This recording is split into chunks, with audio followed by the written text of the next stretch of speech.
Hello kids, स्वागत है आप सभी का आज की इस नई वीडियो में। आज हम सीखेंगे हिंदी वर्णमाला के स्वर ऐसे नार आ से आम।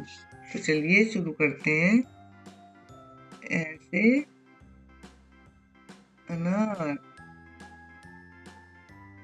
आ से आम, छोटी से इमली, बड़ी से ईंख, छोटे ऊ से उल्लू, बड़े ऊ से ऊन, री से रीसी, ए से एडी, आई से ऐनक, ओ से ओस, औ से औषधि, अंग से अंगूर, एह से खाली।